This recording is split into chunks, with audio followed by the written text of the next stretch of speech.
Suportado ng ilang bansa ang posisyon ng Pilipinas sa naging konfrontasyon ng Philippine Navy at China Coast Guard sa Ayungin Shoal kamakailan. Kabilang yan sa mga inilatag ng Department of Foreign Affairs sa 59th ASEAN Foreign Ministers Meeting. May unang balita si JP Soriano.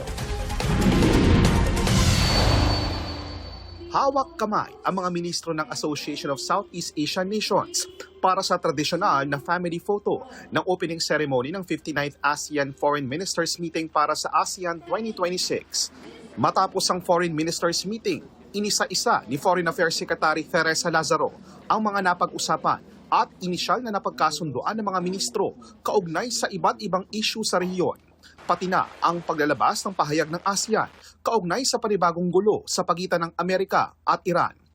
Nang matanong kung napag-usapan ba ng mga ministro ang tungkol sa paluan sa pagitan ng China Coast Guard at Philippine Navy sa Ayungin Shoal, sabi ni Lazaro inilatag niya ang posisyon ng Pilipinas dito.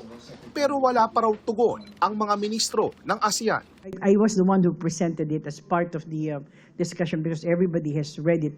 It's all in the newspapers. But the foreign ministers did not respond to that position that I made because I think everything is still being discussed between the two parties.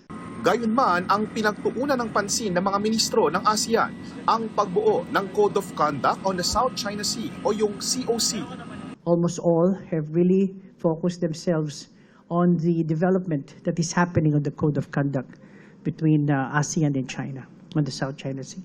Wala mang tugon ang ASEAN sa naging aksyon ng China Coast Guard sa mga sundalong Pilipino sa Ayungin Shoal. Nakahanap naman ng kakampi ang Pilipinas mula sa Amerika at Australia na kapwa naglabas ng pahayag sa pagkondena sa insidente. Bukod sa Pilipinas, ilang ASEAN countries din ang may mga inaangking bahagi sa South China Sea at West Philippine Sea, gaya ng Vietnam, Brunei at Malaysia. Inaasahang makakapulong ni Lazaro si Chinese Foreign Minister Wang Yi para sa isang bilateral meeting, pati na rin si US Secretary of State Marco Rubio. Ito ang unang balita, JP Soriano, GMA News.